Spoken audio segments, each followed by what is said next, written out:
Good evening, ladies and gentlemen. Thanks so much for joining us. Please be seated. We trust you've had a moment to look at the new First Nations art as we recognize our friends and neighbors, the Squamish, Tsleil-Waututh, and Musqueam Nation. And I'll call the meeting to order. Could I have a motion to approve the agenda? Moved by Councillor Snyder, seconded by Councillor Watt. All in favor? Contrary carried. We have a delegation this evening from the Vancouver Coastal Health. Who would like? Thank you for joining us this evening, Doctor. Thank you very much, Your Worship. I'm just going to share my screen. And can everyone see that okay? Okay. Great. Thank you very much. Lovely. Good evening, everyone. For those of you that I don't know or haven't met yet, my name is Dr. Alex Choi, and I'm the Medical Health Officer for the District of West Vancouver. I'm going to present today a little bit on some of the health evidence and recommendations, specifically around alcohol in the District of West Van. Oh, let's see here. There we go.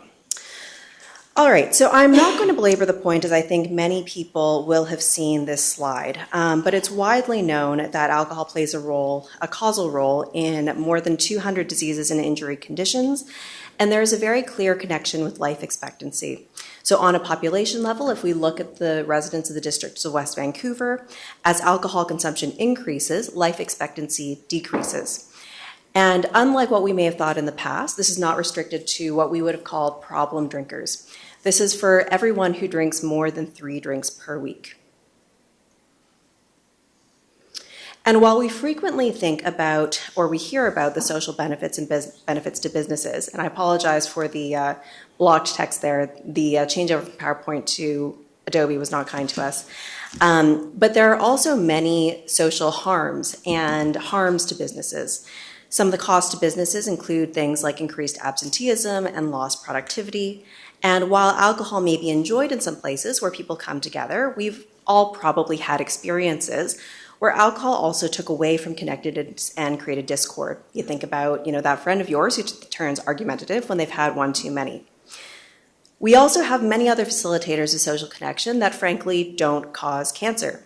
And if we think about the scope of the issue and the scale of the issue, nearly 20% of violent crimes committed in Canada are attributable to alcohol. 2 to 5% of elementary students are believed to have FASD or fetal alcohol syndrome disorder. And alcohol use is linked to about 24% of our breast cancer cases and 20% of our colon cancer cases in Canada. Alcohol costs are also very significant. So if you look at the figure in front of you, the costs attributable to alcohol outstrips those associated with tobacco and opioids, including fentanyl. And while many of those costs in the red there are associated with the healthcare system, adding more burden and cost to an already stretched system, many of these costs are actually to businesses through lost productivity and costs through the criminal justice system. And while many of the revenues go to the province and private businesses, some of the costs, for instance, policing, fall on municipalities. It may surprise you that in the District of West Vancouver, consumption equals or exceeds provincial averages.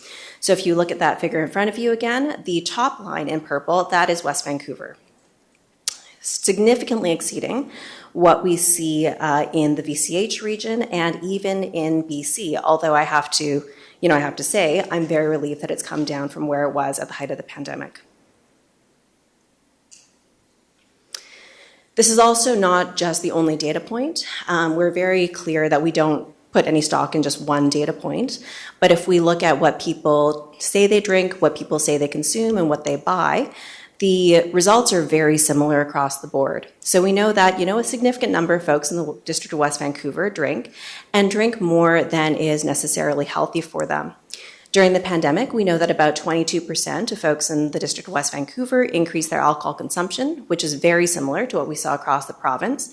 But of course, they started at a bit of a higher level there. So in totality, what do we know? Well, we know that Canadians drink about 50% more than the worldwide average. Folks in the District of West Vancouver drink more or at provincial averages, and these have very significant health harms and alcohol deficits.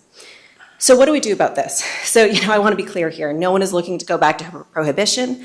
However, the reality is that levels of consumption are heavily influenced by policy at the federal, provincial, and municipal level. And from a public health perspective, policy should be informed by the public interest as well as revenue generation and profit making. So what are some of the things that are at the municipal level? Well, while individual choice does play some role, harms related to alcohol are directly connected to the availability of alcohol, the price of alcohol, and alcohol advertising. We know that a healthier policy environment correlates with decreased consumption and decreased deaths. Despite the alcohol industry's assertions that it all just comes down to individual choice, the data very clearly says otherwise. One of the ways that we control this, or that we can have control over this, is by regulating density. This includes liquor stores, bars, restaurants. There's very clear data that this is the case. The expansion of beer and wine sales to grocery stores in Ontario in 2015 was associated with an increase in ER visits. In BC, for every 20% increase in private store density, alcohol-related deaths increased by 3 to 4%. What we do really matters. Liberalized alcohol policy is connected with increased consumption and increased deaths. And availability is not just about the number of locations, but also the hours of the locations. Liquor stores, bars, restaurants, increased hours and days of sale are increased with increased consumption. And the connection between healthy alcohol policies and decreased harms is important because the opposite has been happening across BC and the North Shore. The impacts of liberalizing alcohol policy can also be exacerbated when you combine alcohol with other risky activities. For instance, introducing alcohol in a park close by to where people may swim or boat. And in many cases, the free choice of one individual may affect others. For instance, those who might be getting into a car or onto a ferry with drivers and passengers who have been drinking. I recognize I'm flying through here, but we have 3.5 minutes to go. So I just want to make sure that we have some points down. So some opportunities for action. There are a lot of opportunities for local action, and if you're interested, we're very interested in discussing these with you. Some of these are around availability that we've already talked about, density, hours. Others about consumers' rights to know what they're buying, and some of them are about expanding other options, such as viable non-alcoholic alternatives. I'm just going to skip through here and start talking about some of the highlights. So we've pulled out some highlights just as examples. And again, if you're interested, we're very interested in discussing further. So the first is really about the public's right to know. People's right to know, especially in our public spaces and events. So we know that about 3/4 of Canadians are unaware of the link between alcohol and cancer, indicating that some of our current mechanisms for informed consumers, like please drink responsibly, are probably ineffective. And in some municipalities, such as the City of Vancouver, where alcohol is permitted in public spaces, we've worked with local governments to ensure that information is also posted. We also have opportunities with land use planning. So regulation of density and preventing alcohol from being sold in grocery stores is important because increasing access increases consumption and increases harms. Minimum unit pricing is another opportunity. In BC, raising pricing, including at the municipal level, such as in bars and restaurants, can result in reductions in harms, deaths, ER visits, and impaired driving. We also know that the impact on the business community has been found to be small and potentially positive, making this one that we could consider. And again, when we're talking about people's right to know, when they're at a restaurant or a bar, people also have the right to know what they're drinking, and right now it's not clear that they do. Increasing serving sizes and concentrations mean that a beer can now be 1 drink, it can be 2 drinks, it can be more than that. And in order to figure it out, you have to multiply the milliliters by the alcohol content and then divide by 17. I don't know about you, but when I go to a bar, I very rarely pull out a calculator. Very few people do. And as a result, many people don't actually know what they're drinking. And this is also very clearly demonstrated when we've done polls regarding what kind of support there is for standard drink labeling. We know that there's broad support for better labeling. This is just one example from one survey that was done. And, you know, if you're honest, it's a little bit strange that nutritional information is not included on alcoholic beverages, where it is on most other things. Finally, just one last highlight, being community safety. There's also opportunities to work together on infrastructure that people might need to get home safely, like public transit and sidewalks, particularly in places where there aren't good alternatives right now. And with that, I'll thank you for your attention. I don't know if any of you saw me stand up, but you may notice that I'm 6 months pregnant. And so I've also brought the physician who's going to be covering my maternity leave, Dr. Kindman Pope, who's sitting beside me. Just wanted to introduce you to her. Thank you very much, and congratulations. Thank you. Any comments from members of council? Any questions? Well, Dr. Choi, thank you very much for your presentation. I'll ask for a motion, Dr. Gambioli. Dr. Gambioli. Councillor Gambioli. Oh, you can call me that, sure. Yeah, I do have a few comments. I wrote down that this is very sobering information, but I didn't mean that to be, a pun or anything. It really is interesting information. I think the public, I hope the media picks up on some of this, because it is really interesting information and important information, especially related to the costs and the harms. And your group has done a lot of work just related to our municipality, which I've never seen before. So, I thank you for that. You've suggested a number of highlights of how we could improve the situation, but when we look at the graphs in the first part of your presentation, does West Van have a drinking problem? Like that, I look at the graph and I think, wow, we kind of do. And so, in your professional opinion, why is this? I think that if you look at all of Canada, all of BC, I think it wouldn't be fair to say only the District of West Vancouver has a drinking problem. But I think as a community, as a scientific community, we're learning more about what a drinking problem constitutes. I think we used to think that you could consume 10, 15 drinks a week and it wouldn't affect your health, it wouldn't lead to cancer, it wouldn't lead to cardiovascular disease, it wouldn't lead to stroke. And unfortunately, that's just not true. We used to think that drinking could be healthy for you. Unfortunately, that's just not true. And so I would say that, people have the right to decide what risks they're going to take, but right now it doesn't seem like those risks are clear to people.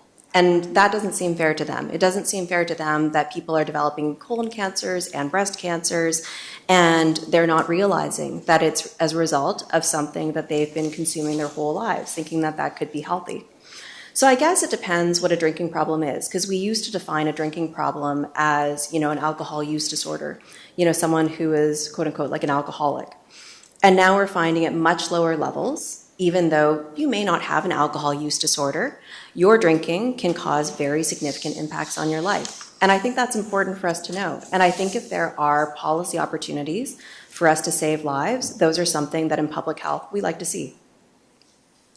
Absolutely. So, I like some of your suggestions related to signage at our events. Mm-hmm. That is something that seems to be pretty simple to implement. And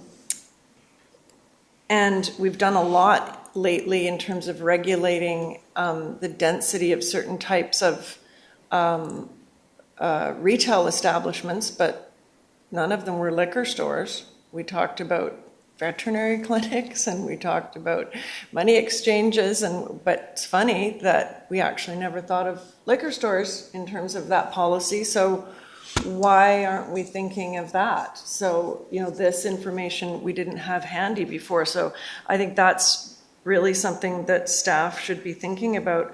The signage in establishments related to FAS, for example, that's pretty simple. The rest of the signage, I don't think we actually have jurisdiction as a municipality. I know Vancouver has a different charter, so they can do what they want. But this kind of signage at events also, I remember when I was on the committee with you last year, you mentioned the idea of at events, we just had the Coho Festival yesterday, why aren't we serving de-alcoholized beer? That's an easy one. You know, that should be at every event. That's all my husband drinks these days, is de-alcoholized beer. He's, you know, discovered this and he's very excited. So, you know, I think that probably that would be great for many, many people. And that's an easy one to implement that doesn't cost us anything. And the issue of community safety around the sidewalks at Whitecliff, that's a really interesting point. And that's a lot of research you've done on that. So I just, where do we go from here with suggestions for staff? I mean, a lot of this is, here you go, Mr. Finley. Can you answer that? I mean, those are my thoughts. A lot of these ideas are things that don't cost us anything, and maybe some legislative tweaks are pretty easy. So what are next steps? Thank you. Through the mayor to the councillor, I think it was important that the doctor provided the information that she did today for information, and staff will remain open to any suggestions, either via council or through our partnership with Vancouver Coastal Health. Thank you. Councillor Cassidy. Well, thank you very much for your presentation and congratulations. There you go. Thank you. So a curiosity point is, I mean, in days of old, they didn't have any conception of fetal alcohol syndrome. People drank and smoked like fiends, and life went on. And then, of course, the research was done and signage went up on cigarette packages and so forth. So has there been any work to put the signage on bottles as to what it could do to your health? Through your worship, yes, there has been.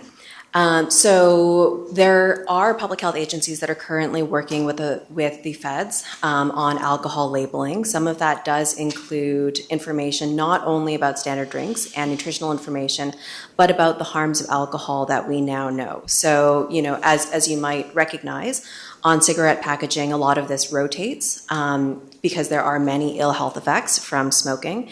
And alcohol, you know, it's not. I don't want to compare it and say it's the same, of course, but there are many health effects in the same way that there are many health effects of smoking. And so it has been suggested that we would have that kind of labeling on all of our cans and bottles that people would be consuming. You know, recognizing that this may not be the jurisdiction of this group, I still think there are things that are within the jurisdiction of this group that could be done that would really move us and really move the needle in terms of getting to that right to know. So for instance, one of the things that's being suggested, and I had it within the presentation, was just the way that, you know, we have required menu labeling of other things. We could be requiring menu labeling in bars and restaurants just with the standard number of drinks, just to aid in that decision making. And there is very good evidence, actually Canadian evidence, that says that when you do that, you actually do improve the knowledge and capability of people to make those decisions. So I think both are really relevant. Okay, thank you. And the cancer component, I mean, it is now widely known that cancer feeds on sugar. So I'm assuming it's the sugar content in the wine that presumably, or there's other alcohols as well, but that presumably would be that which is causing cancer and cancer to fester. So have they done anything in the industry to essentially mandate the amount of sugar in these various products, scotch, vodka, whatever, wine, beer? Through the mayor to the councillor. So I would say that that's actually not the case with alcohol particularly. It really is the alcohol that's driving the cancer outcomes. However, I would say that there is also a significant body of public health literature and health literature around working with industry or, you know, working through regulation to look at the amount of sugar that is in beverages more broadly, and to label that very clearly. So if you go to some other countries, a lot of this is very clearly labeled.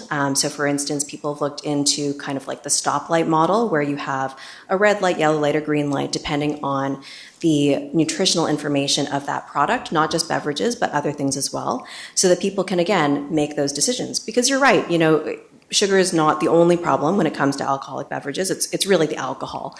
But that doesn't mean sugar is not a problem, right? Like there's still something we would like to do about that from a health perspective. And so that's another area of public health work that we've been pursuing, is really looking at nutritional labeling more broadly and really helping people to make those decisions. Because again, there's excellent evidence that when you actually do these things properly, you actually change behaviors. Like people are really a product of their environment that way. Okay, thank you. Thank you. Councillor Watt.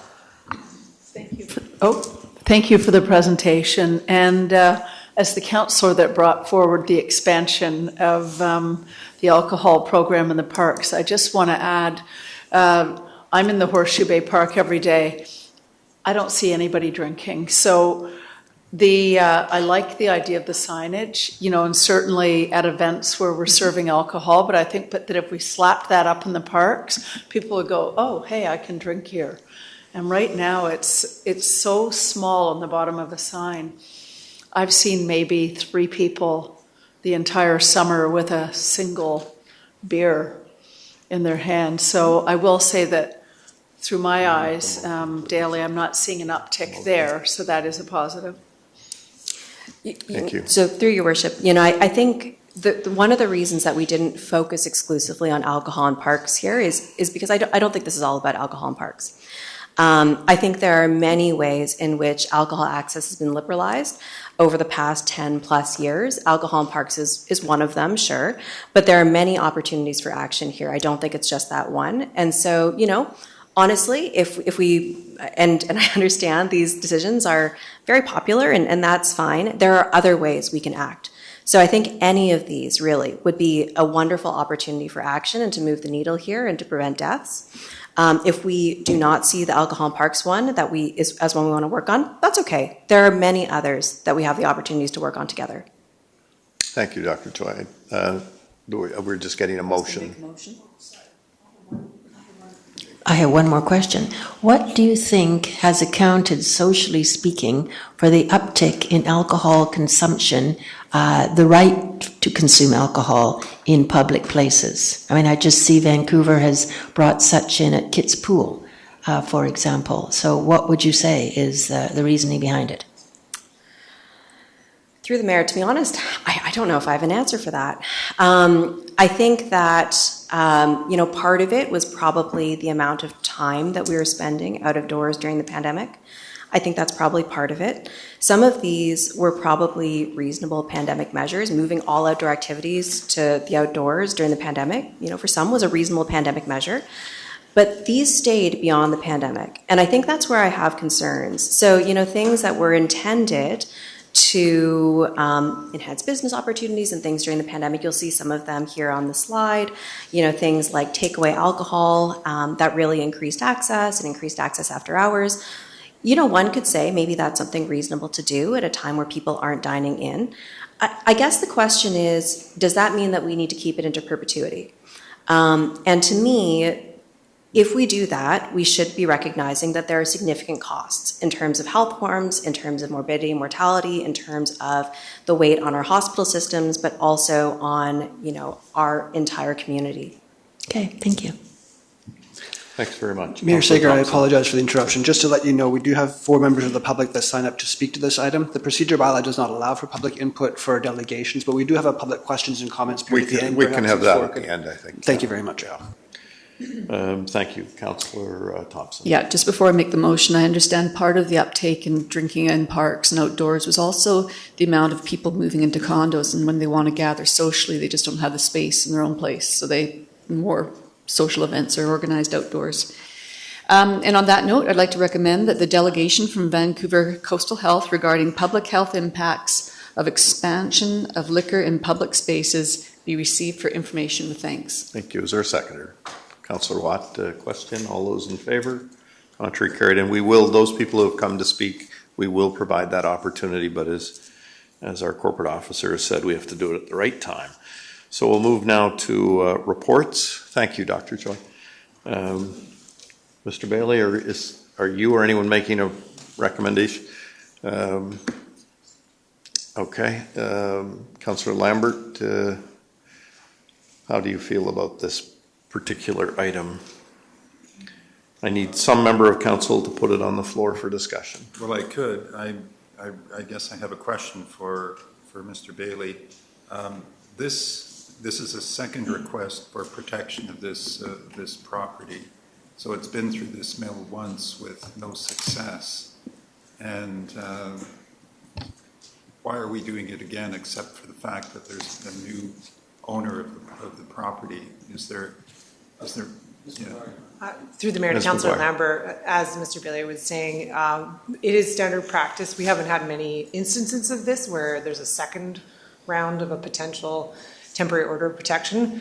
But given the time lapse and we do have new owners involved, we are following kind of standard practice for council to bring this forward to seek the 60-day protection. We would take that opportunity if council granted it to reach out again. We have reached out multiple times, and to date, the property owner hasn't been interested in heritage revitalization agreement options, but we would extend that once again to see if there was interest and to provide information. Okay, I just wanted to sort of follow up on that, because taking a look at the property, and with all due respect, it's an unremarkable small cottage. Its historical bona fides are more have to do with who was there and the history of the place, and it doesn't look like there's any obvious opportunity to exercise a heritage revitalization agreement by adding another unit to the property, given that the house sits in the middle of two lots. And I just don't see where the practical opportunity to engage in that is. So do you have any comment on that? Through the mayor and council member again, it is recognized by staff that this is a situation where it is difficult to provide incentives that may have any impact on the property owner's decision. And specifically, that's because of what you said, is this site is already two fee simple parcels, and the house sits straddling those parcels. So presumably the land already has significant value with the two properties that exist there. So recognize what you're saying, and if council wishes to not pursue the second order of protection, that's in council's hands. Thank you. I rather concur with your thoughts, Councillor Lambert. I mean, if anything, I would hope that they would pick up the house and move it. I didn't see much opportunity to preserve it, but Councillor Gambioli? I just wonder what the new implications are, because isn't this land just been rezoned by our decision in August to 6 units, because it's a double lot in that new section covered by Bill 44? Through the mayor, Councillor Gambioli. Sorry, I keep turning my mic off. I'd have to double check the zoning for this site to confirm the current zoning. My understanding was this was single family, but I could double check that and get back to Current you. zoning is a duplex. Oh, pardon me. And so my understanding is that we just passed legislation that it's now a sixplex with no parking. So that could affect the issue quite a bit, I would think. It could do, So, yes. Councillor Watt? Yeah, so I certainly concur with Councillor Lambert, and I was looking at BC assessment, and the land is assessed at 2.1 and the building at 55,000.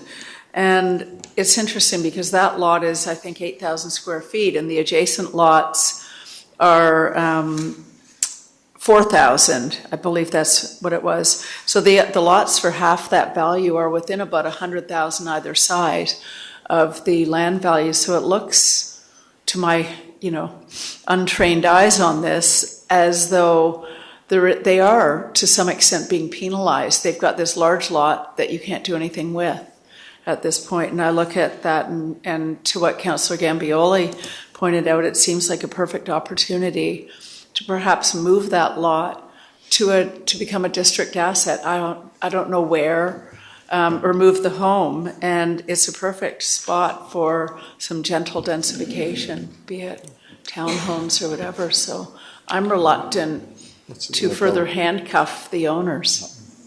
Yeah, so if there is no mover for this motion, then Yeah. the matter is defeated and we'll carry on.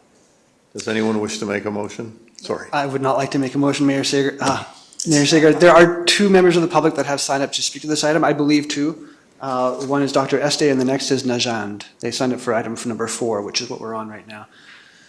Okay. But I will make the motion for the purposes of discussion. I think that, especially since the property's just been rezoned by us a few weeks ago, it's worth our staff going back and talking to the owners about an HRA in terms of this new scenario. Okay, we have a mover. Is there a seconder? There's, Get confirmation on that? well, sorry. Pardon Can we get confirmation that's in that? Yes. There's 300 I will- plus I'll just confirm that right parcels now. in 4, 6 per? But it doesn't help the HRA situation. No, it makes it more difficult, I think. I'm not an expert, I'm just saying. It's worth staff talking to them instead of not. Well, there, sorry, we'll just ask Ms. McGuire if she's got an answer to that question. I'll just confirm it. I'll need to do that. And maybe the speakers could speak in the meantime and I can. Well, but if there's no seconder to the motion, there's Oh, nothing to pardon me. speak to. Okay. So, Sorry, I'm just having trouble. I wanted to confirm it on the district's west map, but I can't get on there right now. 1 second. Seste, that there is no motion on the table right now. I don't know. Are you speaking on? Do you own this property or? No, I don't own this property, but I think we elect you guys and the public opinion matters a lot. So I wanted, as the member of the public, express my views of what's happening with this property. And it appears that a new owner paid several $1 million for this property. And it's 2 legal lots. And as Councillor Watt used the word penalized, I want to also express as a member of the public that my opinion is that there's a lot of prejudice at play here with the district in what they decide to protect and save houses and what they decide to demolish. And I'm sure a lot of the public is aware that my property, 2668 Bellevue, was unjustly ordered for demolition without any building inspector, without any councillors entering my property and viewing the property. Ms. Este, we'll talk. If you want to speak on your property, you could do that in the X. We're on this issue only right now. Yes, I'm on this issue, Mayor. Only, please. And it was only actually yourself who took my invitation and came to my property, walked on the property, and you said to me it should not be demolished. So I'm here in the nature of how the staff is providing reports, whether correct or slanted, to decide the fate of properties, homes, and our living criteria. In our properties, who we pay property tax, and we are owners, and we elect you guys to protect our best interests. And as Councillor Watt pointed out, this building is assessed at some $50,000. My building is assessed at about $500,000. But please let me finish. This is the prejudice that's at play. Whether to me forcing demolition or whether to this poor owner that paid some $5 million. That's the assessment value. I believe when I looked it up, because I have my own real estate brokerage, he paid some $5 million. He could assist the 6 units, as Councillor Gambioli pointed out, and why is the staff making reports that are so prejudicial? And my report for demolition was made by Mark Chan, who was fired. Okay? So I ask the staff to be properly managed. Thank you. Thank you. And I can assure you the staff are very professional, and this was brought forward only because it's in the Heritage Registry. Mr. Bailey? Yeah, that's right, Mr. Mayor. So we can confirm that the house is included in the rezoning, so it is eligible for a sixplex. But that's not necessarily relevant with respect to why we're here. We're here because the house is on the, as you say, it's on the Heritage Register. Council's policy is where those houses are on the register. We try to make every attempt possible to save that resource and to offer the owner incentives. all the points that council make are proper, correct. We don't disagree with them. And of course, council's well within your rights to say, hey, no, look, we've already taken a shot at this. We don't think it's worth putting this owner through anymore. And quite reasonably, you could instruct us not to do that. But again, as staff, we're duty bound to bring that forward to you. Absolutely. It's our policy, we're here, and it's your call. Yes, thank you, Mr. Bailey, and you're completely correct with all of that, Councillor Snyder. Just on that note, Mr. Bailey, Ms. McGuire indicated that you have already previously discussed with this current owner options available, and they had indicated no interest in preserving the property. Is that correct? That's correct. Yeah. Thank you. Okay, Councillor Gambioli, did you still want to make that motion? Yeah, absolutely. I think that obviously staff haven't discussed the new zoning with the owners, so I think that I'm not an expert, but seems to me that could have an effect. So I don't see why we wouldn't let staff have an opportunity to rediscuss it with the owners, Okay. knowing what they know now. Thank what you, we know Councillor. now. Thank you, Councillor Gambioli. Is there a seconder? Not seconding it, but I just Well, want. sorry, but at this point in time, because the motion's been made, I have to ask if there's a seconder. Okay. And hearing no seconder, the motion has failed. May I make one comment? Yes. I would, if you are going to follow up with any discussion, it would be to, as per the mayor's suggestion, see if they're willing to move it or use a relocation company to find a better purpose for it. And through the mayor, we could absolutely do that and have that conversation with them. So Thank Thank you. Okay, there are no bylaws tonight. And no new business. We have a consent agenda item, and I believe Councillor Cassidy, you wish to pull one of the items? Yes, I wanted to pull 7.3 regarding the 24 Fire Smart community funding. There was a report, there was an individual here I thought was going to come and speak to it, a member of the public, but they have not come. Okay, well, we'll pull I'm that sorry, as a just- separate item. Sorry. A member of the public has indeed signed up to speak to this item over WebEx. Over WebEx. Okay. Thank you.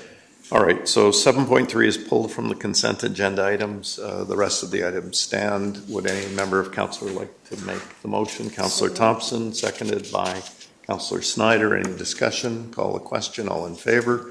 Contrary carried. Item 7.3. Councillor Cassidy, I'm not sure whether you want to make the motion or you just want to speak to the item. Well, my understanding is that there has been a report that has come forward essentially regarding our urban forest management plan, and the fact that there seems to be some discrepancy in the report. It is a bit, what shall I say, sort of incongruous with what Whistler has found when they did their study. So this individual publicly was going to speak to that, far better I think informed we do have than someone I who am. wants to join us by WebEx, and Yes. I'll ask Mr. Chu if he could. Mr. Hundle, you should be able to unmute your microphone at this point and turn on your camera if you wish. You have 3 minutes to address council. Hi, Mr. Hundle. Yes. Thanks for joining us this evening. Thank you for your time. Yes, I was bringing to your attention the fact that this study was done up in Whistler, and it was examining cut blocks that were treated the same way we're treating them by thinning out the forest, and they found that the impact of fuel thinning may actually increase the fire risk in coastal forests. So, and it's a peer-reviewed study. It was published on August 14th, 2024, so less than a month ago. And I believe that it really brings into question whether we should be spending $500,000 this year and subsequent years on the continuation of this program, and that it should be deferred. Because if we're spending $500,000 and it's actually making matters worse or not helping, then it's a profound waste of money. I can also I also noticed when I was reading the report today that's part of 7.3 on page 84, and yes, I had to go through 84 pages to find it. It said there was that you were only going to be cutting dead trees over 17.5 centimeters diameter at breast height. But I know the numbers from the actual prescription, and the actual prescription says you're taking out 2/3 of the Douglas fir and a total of 4,664 trees in that larger size class. So there's a big difference, and I would like an answer from staff on which is it, because it can't be both. Either you're only taking out the dead trees, which is what it says in the public report, or you're taking out 4,664 trees, as in the actual prescription that I was given in the spring. So, but I don't want my 3 minutes to be taken up there. The other point I wanted to make is that our forest proved itself in the upper lands to be highly resilient over the last hemlock looper outbreak. As you know, Stanley Park was devastated, but it's also the most managed forest in the region. The upper lands, up until recently, was the least managed. It was basically left alone. And during that looper cycle, throughout its peak, it had barely any tree death from it. And it was certainly one of the best in the region and in the North Shore. In Capilano Watershed, it was hit. Interesting that that's the last place where there was a commercial logging on the North Shore during the watershed era where they were logging in the watershed. But knowing that seeing the evidence, which is this untouched, unmanaged area was highly resilient, how can we now suggest, and I know that in the reports that suggest that you're potentially improving the resilience of the forest by doing this cutting. And, forest science is in its infancy. We spend billions of dollars a year worldwide studying the human body. That's time, sir. But for forest science, it's in its infancy. And so you can't say that the science says you're making the forest more resilient. So then the question is, we should be deferring that $500,000 expenditure, in which case. Sorry, Mr. Hundle, and unfortunately your time has run out. And okay, thank you. I get criticized for letting people go too long. Sure, I get it. But item 7.3 is only a request for a grant application. It doesn't have anything specific, but it is to apply for a grant. Yes, it is to apply for the grant. But the grant is restricted on how those funds are used from my reading of the report. If we got the grant. Right, okay. But if we don't get the grant, we don't have that opportunity to even consider it. So with that, is there a member of council who would like to move 7.3? Councillor Gambioli, is there a seconder? Yes, sir. May I speak to this issue? Yes, you may. Because I think the question was actually asked by the previous speaker, so I don't know if we can get an answer to that question. So this was is actually in the application form. There's it's just mentioned that dead trees are going to be cut within this as part of this field treatment. I don't know if Ms. Keith? But I think what the previous speaker was saying, that the prescription actually said that there was going to be live trees within a certain, I think it was the 17.5 to 27 centimeter DBH tree class or size class. So I don't know, because that's another 4,664 trees or something that would be cut. Ms. Keith, can you help us with the? Sure. I am going to read a response that was prepared. During the development of the Community Wildfire Protection Plan in 2019, the prescription treatments, meaning the detailed outline of what trees and ladder fuels will be removed from an area to reduce wildfire risk, for each of our fuel management areas were developed by our wildfire consultant. This was over 5 years ago. These are draft prescriptions, as they need to be approved by the BC Wildfire Service prior to completing the work. In June of this year, our wildfire consultant, the wildfire prevention officer from BC Wildfire Service, and I went out to the Eagle Lake treatment area, which has been approved in the budget in 2024 to complete. We went out there to review the work in order to get approval from the province. This was timely due to the fact that the province has just released their updated fuel management practice guides for municipalities and First Nations. The previous update was done in 2017. Those are interim guidelines, and now we have final guidelines. Recognizing the significant cost of doing the Eagle Lake fuel treatment, as these residents have indicated tonight, I worked with the wildfire consultant and the wildfire prevention officer to determine the essential components to reduce wildfire risk around our water treatment facility, which serves 50% of the community, And we revised the prescription to focus more on creating space along the access routes and removing the significant amount of dead trees and latter vegetation accumulation that was observed in the area. On that note, we removed areas out of the scope that were bedrock bluffs that didn't need to be treated. We reduced the size of the footprint of the treatment area to really focus on ensuring that we were protecting this critical infrastructure, and the fire department had an area as an anchor point for suppression activities in the upper lands. As a result, the size and scope of the treatment area were reduced compared to the draft prescription, which helped to reduce the cost to implement the work. The prescription included in the grant application tonight and the council report that you read is the revised approved prescription by the BC Wildfire Service. What Mr. Hundle was referring to was the initial draft prescription that was circulated to the Environment Committee last winter when we had numerous conversations about this program. Thank you. Did that help, sir? I think so. It seems like there's less trees being cut. There are less trees being cut, yeah. There is a large accumulation of dead trees that have been pulled out of the lake over time. There's quite a few ladder fuels, and we really wanted to protect the access routes and one component. We were going to go 50 meters out in area around the lake. We've reduced that to a smaller area outside. We're really focusing on the hydro lines, the exposed pipes coming out of the lake, and then the lake itself. Okay, So there's not as many live trees being removed. It's mostly the dead ones and the accumulation of small ladder fuel, so raising the canopy. Okay, thank you. David Ranch? West Yes, Vancouver? we remember you from this afternoon, Okay. sir. Thank Thanks you very so much. much. Yeah, Thank you. thank you. Councillor Cassidy.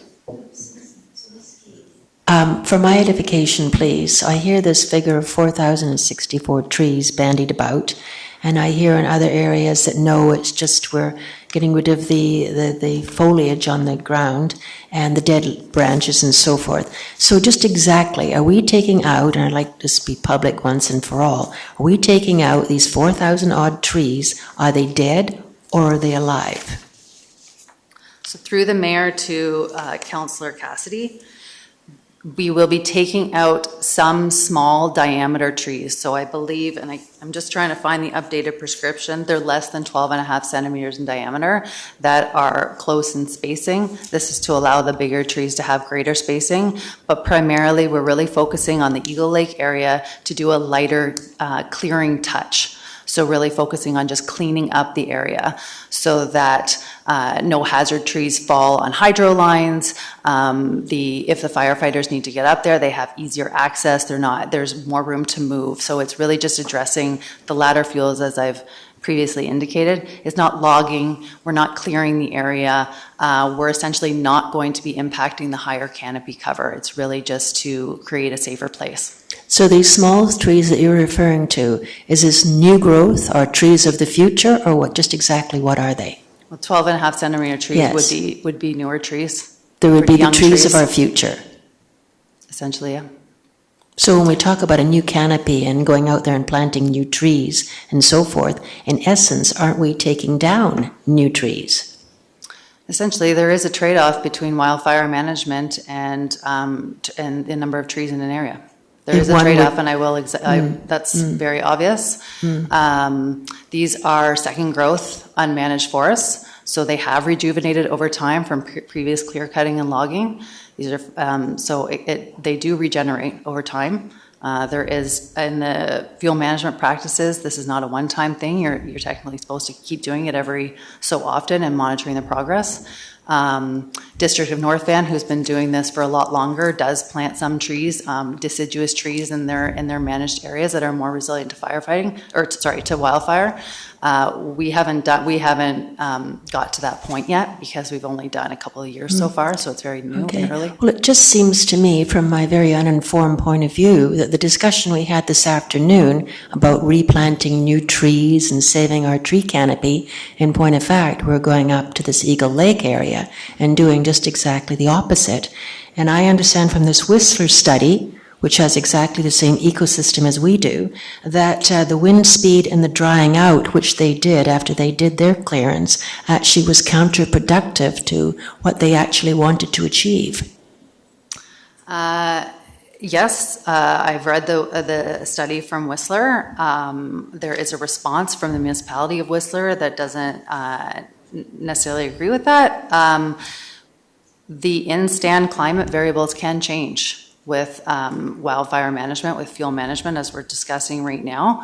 I can't comment on the extent of thinning that's occurred in Whistler. I haven't seen the areas. In our situation, we are taking potentially a lighter touch to ensure that we're maintaining the high canopy cover to retain moisture in our forested areas, but we have significant amounts of accumulation of dead trees and logs and ladder fuels in our forests. And it's important to note that we are getting drier periods and longer periods of drought, which is changing. I would not say it's always a wet forest up there. In addition, with the amount of recreational users on the North Shore and ones that are in the forested land, most of our fires are started by human activity. If a fire starts on the ground by a human, if we have a lot of ladder fuels in that area and vegetation, that fire is going to spread quite quickly. And so our prescription is really sort of tailoring to that and the topography that we have on our quite steep slope. And that's something, the steeper the topography, the faster fire can spread. We are Excuse me, I comprehend all of that. I don't want to take up your time. It's just I wanted some semblance of reassurance for the public. When we take out 4,064 trees, exactly what are we talking about? Dead trees on the ground, saplings, living trees? What are we talking about? Well, in the case of Eagle Lake and Westwood Park, which are the two areas that we're removing, it's primarily the dead trees that we're removing in these cases, and we're raising the canopy so that if a fire starts on the ground, it won't raise up into the higher canopy. We are removing some small trees. We did that in the Ballantree area, which council went to prior to finishing the treatment last year, and it's just stopping the spread of fire should it come into that area. And it's really bringing fire down to the ground so that the fire department has a chance to get in there and suppress the activities before it spreads even further.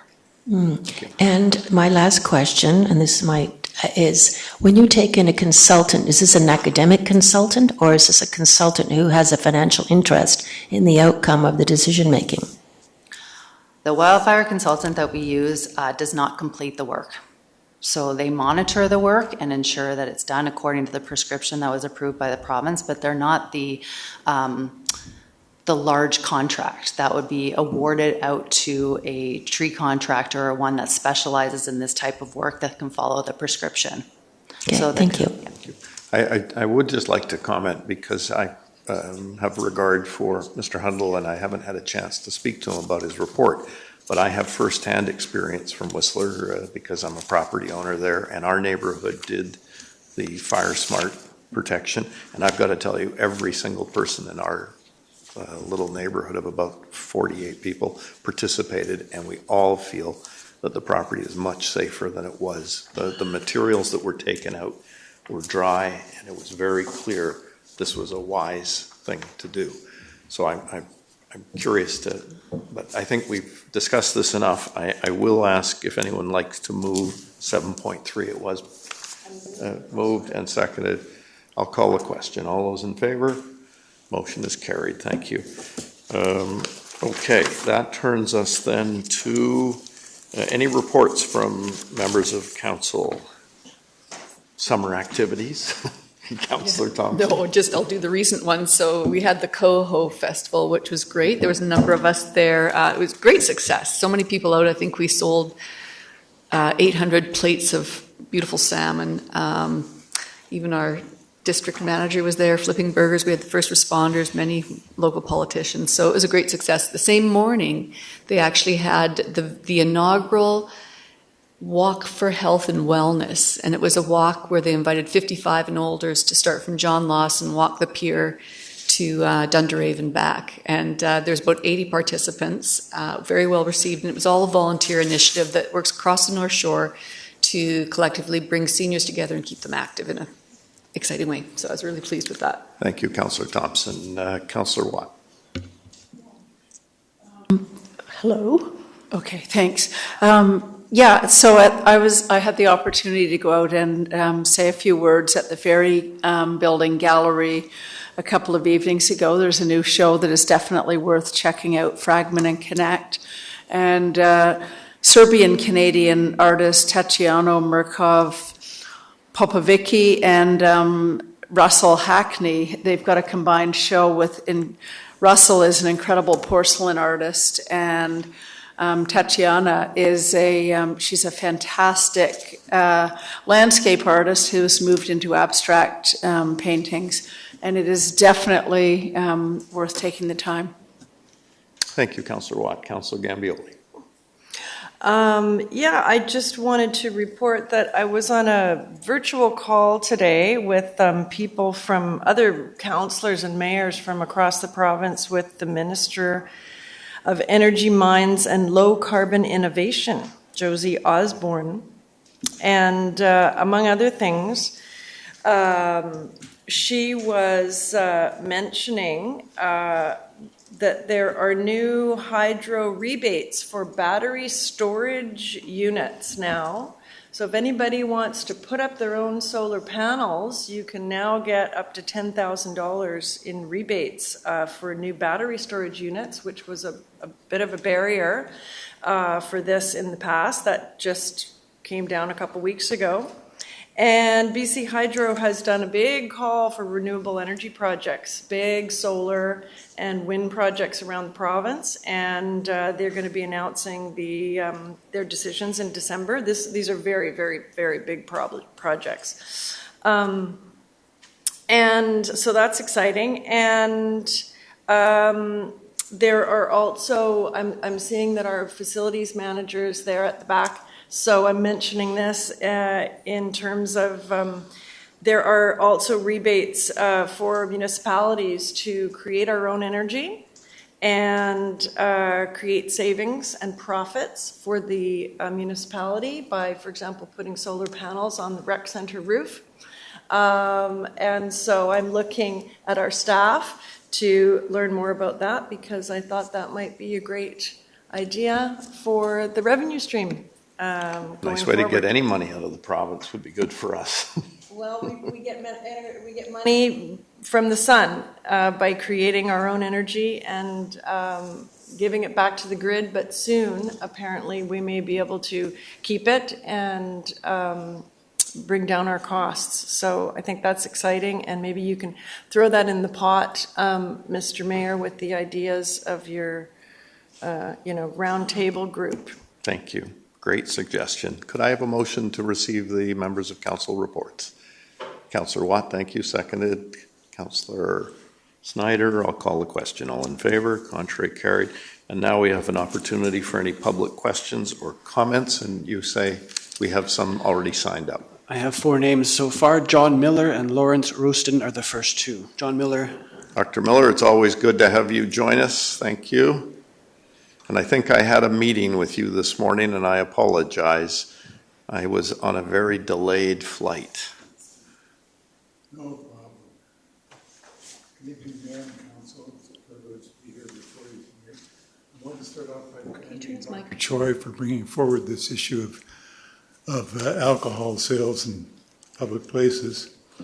There's been a recent article on this in the Globe and Mail this morning, showing that the overall costs in Canada in healthcare from their sales of alcohol are $11.2 billion, and the revenues coming in are only 7.51, so there's a net loss to the country from selling alcohol overall. So in general, this report that comes from the Canadian Centre on Substance Use is that opening up more sales of alcohol is a bad idea. So just so you know that we'd be out of step from their perspective. And this is to, another next article to speak to is what Dr. Gambioli brought up. We're going to have to demote her. We're going to have to just call her Councillor Gambioli. She was enjoying being a doctor, but... why is this happening? Why are we getting more alcohol? And it's part of a broader problem worldwide that wherever the gap between the rich and the poor gets wider. You get more addictions to alcohol, to drugs, to tobacco. And you have to take all these measures. So that's the basis of the problem. It's called part of the diseases of despair. Because as that gap gets wider, more people are left at the bottom. They're become hopeless, they become lonely, and their addictions increase. And we get more depression, more suicides. And it drives life expectancy down. So it's part of a much bigger problem that you'll probably hear from me more about. But just to say that I support Dr. Choi's report and recommend her to you to follow her. Thanks very much, and we'll catch up tomorrow or very shortly, I hope. Thank you. The next speaker, please. Lawrence Rouston, followed by Peter Miller. Mr. Rouston. Okay, then Peter Miller, followed by Sydney Sharp. Mr. Miller, thank you for joining us this evening. Thank you. Good evening, Mayor and Councillors. My name is Peter Miller and I live in the 2600 block of Nelson Avenue in West Vancouver. We're talking about the access to the beach, of course. I'm about 3 minutes away from this beach access and visit it almost daily. After our last appearance before you, I was encouraged to hear the Mayor state that Council had heard us loud and clear, and they will be pleased to learn of a win-win situation which was being proposed. From the plan, which I'm unable to show you, but you're familiar with it, showing, I think you all know, the one that Mr.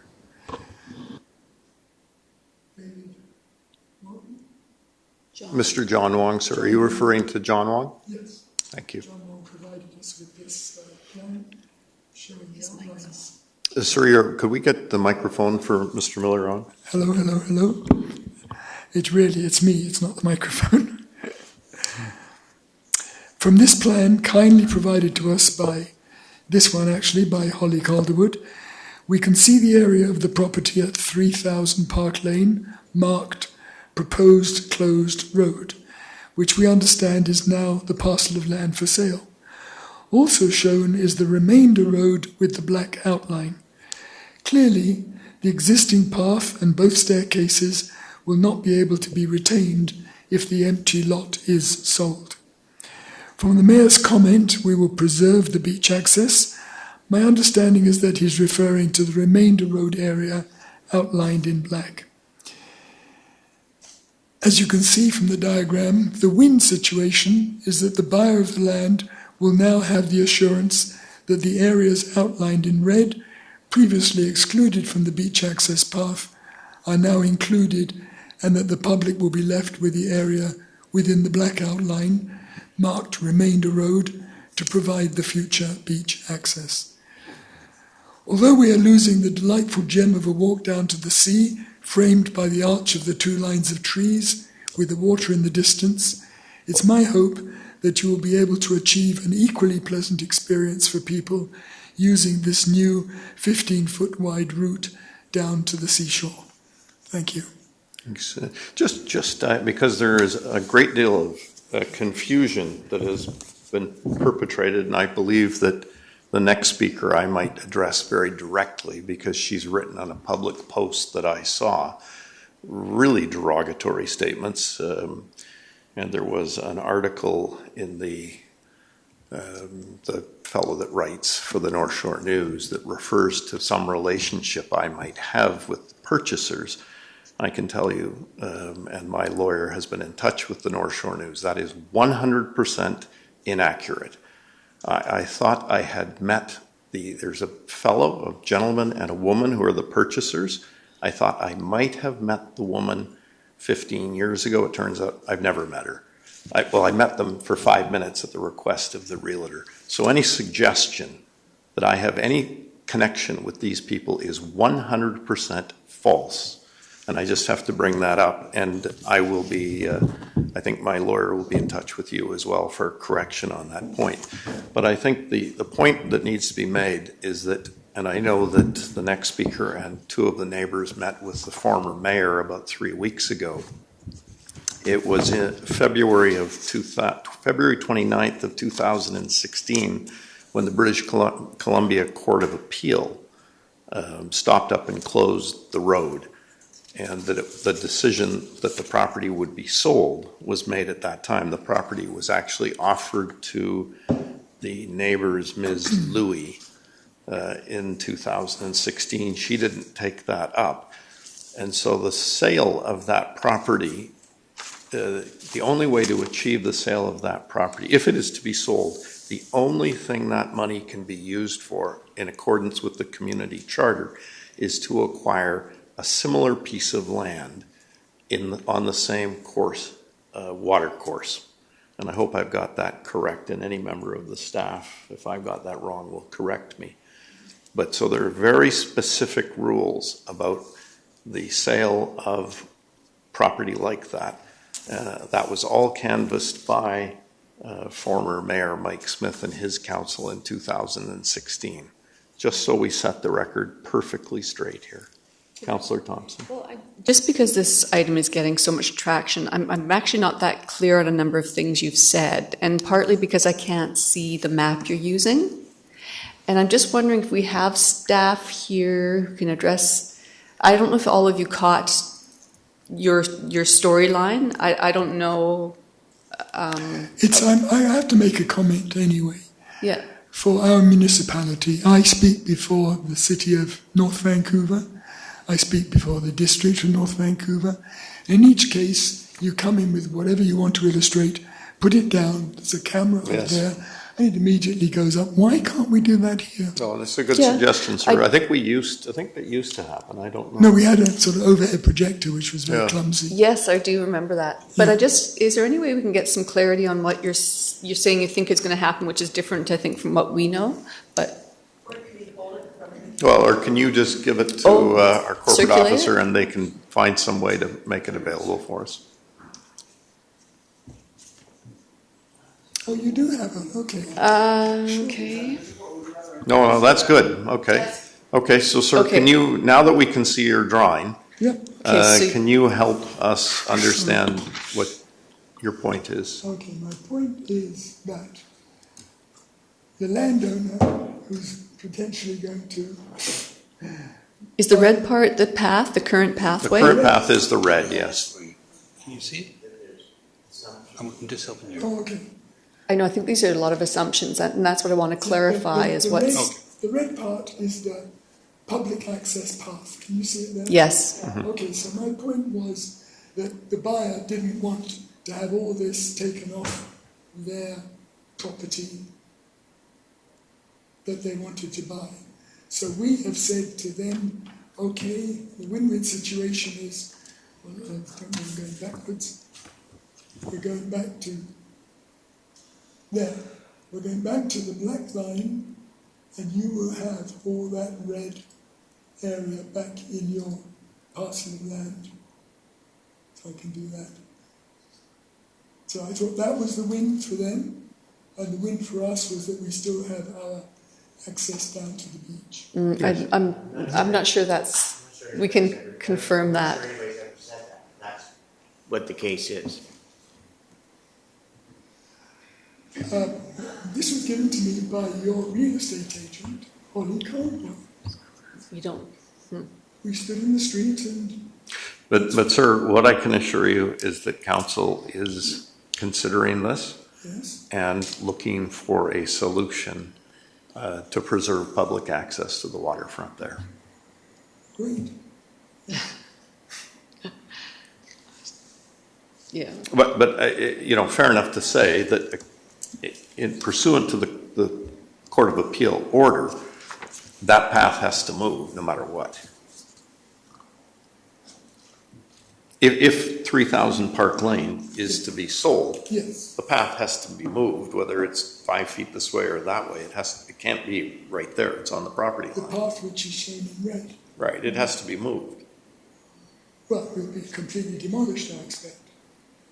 It's concrete steps. I don't think we know. We don't have those answers. We don't know these answers, sir. This is... It's speculation at this point, I would say, but I just... But the point, sir, is that we've heard that, You suggested, you didn't suggest, you informed us before we left that there was a win-win situation. yes, Have I misunderstood the principle of the win-win situation? Which is that they no longer have to worry about the public. right. I think, well, I get his point. I think you're right. Oh, Yeah, okay, let's leave it at that. I think that's right. Yeah. Thank you. Oops. Okay, we have Sorry, Mark. the next speaker. Thank you, Sure. The next speaker on the list is Sydney Sharp. Ms. Sharp.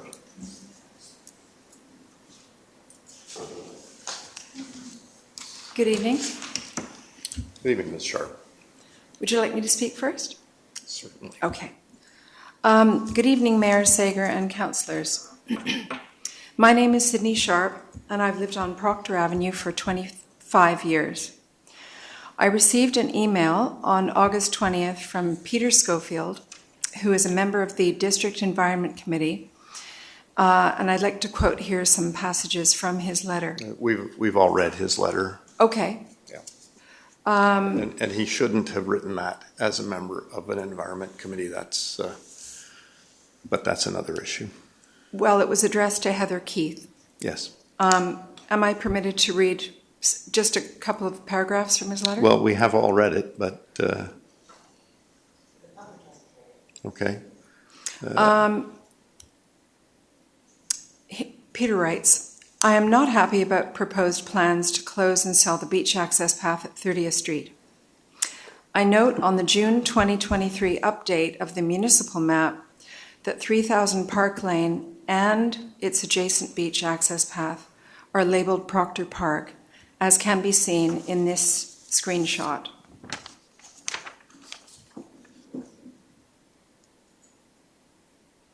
Thank you, Ms. Sharp. I expect, Peter continues, I expect that there was a bureaucratic process in the district to approve the labeling of Proctor Park on the map. To me, this means that the district is therefore proposing to sell a park. He continues, there remains a significant amount of natural vegetation on the property, which provides habitat for a variety of bird and mammal species. Once the land is under private ownership, it is likely that much of this natural vegetation will be removed for a dwelling with a landscaped yard full of non-native vegetation. Concerning climate change, the sloped topography of Proctor Park and its beach access path is much better suited to adapt to future sea level rise than the flat, near sea level elevation of the Ambleside property west of the ferry building. End quote. I consulted the district report on 3000 Park Lane, showing a plan of the empty lot and the road to be closed on the far west side. I confirmed with the surveying company, Hobbs, Winter and McDonald, that this public right-of-way measures 15 feet wide down to the waterfront.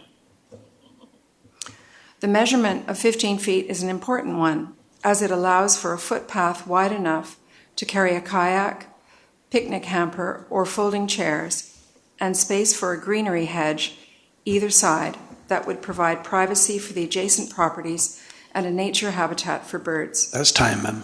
Oh, just one more line in conclusion? Certainly. May I? Thank you. In conclusion, I believe that it is possible to come up with a creative solution to protect the historic character of this nature trail down to the waterfront. This parcel of land is a public park that must be protected. Ms. Sharp, if I can just ask a couple of questions, because Yes. one of your neighbors sent me a photo of you meeting with the former mayor, Mike Smith, Right. about 3 weeks ago, you and two of your neighbors. Did he explain to you the Court of Appeal decision that came down while he was the mayor? And this was his council's application. Did he explain that? Have you seen the Court of Appeal decision? He did not bring that piece of paper with him. Okay, did he explain to you that it was his council that applied to stop? There's no reference here to any park whatsoever, and that it was his council that stopped up and closed 30th Street to be Right. sold to the neighboring property. Right. Did he explain that to you? Yes, Okay, just so everybody's clear about Yes. when this process started. It Right. was 2016. Well, that was the court. So they actually started much earlier than that. so I Now, guess. and I just, one yeah. other question. Did you post on your social media site suggestions that I am in somehow connected? I'm not, You could have a conversation. all right, I'll leave it up for my lawyer. May I ask a question, Mayor Sager? Yes. And it concerns Peter Schofield's question, or he is questioning the map of 2023 in June, the district map that shows it as Proctor Park. And I remember when I moved here 25 years ago, I remember it being Proctor Park. So I guess I'd like to know. Well, Ms. Kettler would know the answer About to that. that question. Ms. Kettler? Thank you, Mayor Sager. It is not an official park. It is a road end. I can't really comment on why it was labeled a park, but I have seen the map, so that is correct. There are areas in West Vancouver that are referred to as a park that are not technically through a bylaw a park. So that is common practice in the district. Thank you. Thank you, Councillor Cassidy. Mayor Sager, I was on that council in 2016, and I don't know if Councillor Gambioli wishes to speak as well on this matter. But the issue is taken to court, to the best of my recollection, and I haven't read that document, is because the neighbor to the immediate east was encroaching on district land and had been asked repeatedly to get off our land because they built onto the land. And so the issue had to go to the courts so that we had the right to get their building off of our lands. I do not believe at that time, and again, the key words here, do not believe that there was any intent on that council's part to actually contemplate or put forth the sale of the land. It was more to recapture our land in its entirety. Well, if you'd like, I can read to you from what the Court of Appeal wrote, and that is that a bylaw has been passed closing that portion of the highway consisting of the road allowance and substantially conforming with the area's closed road reference plan, and I won't bother reading that part out, and the district has offered to sell to Ms. Louie the proposed closed road at fair market value. Upon Ms. Louie's filing proof in the Supreme Court of British Columbia, she has paid to the district an amount representing the fair market value of the proposed closed road. The Supreme Court of British Columbia shall issue an order pursuant to the sections of the Property Act vesting title to the proposed road to Ms. Louie. And they go on to say that if Ms. Louie has not acquired the proposed closed road within 90 days of the conclusion of all proceedings that may be taken in relation to the determination of fair market value remitted to the Supreme Court of British Columbia, the district shall have leave to renew its application to the Supreme Court for an injunction requiring Ms. Louie to remove the encroachments. And they go on to say that Ms. Louie shall give further notice of this order to any prospective purchaser until such time as the terms of this order are fulfilled in their entirety. So it was clearly contemplated that the property would be sold. Well, the issue, I believe, at the time was, Ms. Louie, either buy the land where your building is encroaching on or get off our land. Right. It wasn't putting the property up to the general market for sale. It was exclusive to herself, who had extended her living room and various other parts of her house or their house onto our land. So either buy the land that you are occupying or get off the land that you are occupying. But it was not a general, we're going to sell the land. So there you go on that one. And I guess what we could always do, we're debating the point, we could ask the former Mayor Smith to come in and speak to us so we have total clarity as to what is occurring. But I am virtually 100% sure that that council of the day was not signifying that the entirety of the lot was going to be sold to anybody else than Ms. Louie. We were giving them the opportunity do not have to destroy a goodly portion of their house, but rather buy the land on which it sits, and we could all, be happy, but not the entire piece of property. Thank you. I'll ensure the full file is brought up. Councillor Gambioli. Well, just to, my recollection with respect to this idea of the park, so I've been involved since 2011. It's never been referred to as a park by our staff ever, or by any of the real estate dealings or the court. It's never been referred to as a park. It was referred to as a road end, and it was referred to as a lot. And my recollection differs from Councillor Cassidy in that I believe that the intention was that if that adjacent landowner didn't want to buy the lot, that we would eventually put the lot up for sale. Now I'm not talking about the access, I'm talking about the lot. Yeah, we're just talking So about... I believe it was, always our intention to get their building off the lot and to sell the lot. But in my recollection, it's never been referred to as a park. So I believe that's a mistake in the map.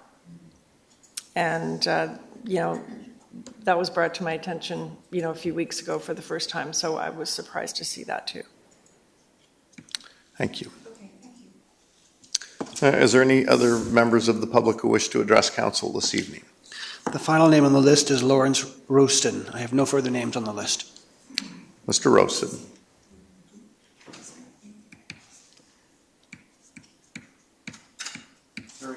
Sorry, I intended to be here earlier.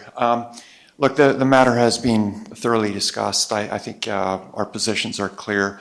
We're really grateful, Mr. Mayor, of your intention to preserve the beach access. And I would simply say we're looking forward to details of exactly what that will look like. Thank you. And anything like that will come forward for the public.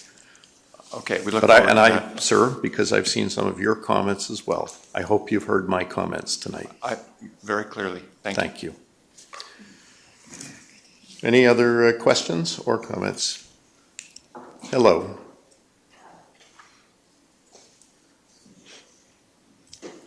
I'm Jane Shrivastava, back again. I sort of thought I might have heard a point of agreement a minute ago, and I just wanted to clarify that it seems that I was hearing that it was always the intention to have that, what's designated 3,000 Proctor area of the lot, as possibly to sell, whatever, distinct from the 15-foot beach access, which we know the current beach access path is not just in that 15-foot. But was it, am I right that it was, I'm hearing that it was always the intention to have that be public land and public beach access? The council, we have heard loud and clear the importance to the community of this access, and that is what we are working on, yes. With all due respect, Mayor, that's not what I was asking. I was asking if that 15-foot lane had always been intended to be public and separate from the 3,000 That's true. Thank you. That's true. That's correct.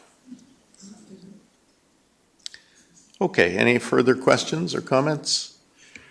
Hearing none, could I have a motion to adjourn? So moved. Seconded. All those in favor? Contrary, carried. And there is no meeting of council next week due to the Union of BC Municipalities annual meeting, so we'll see you in 2 weeks.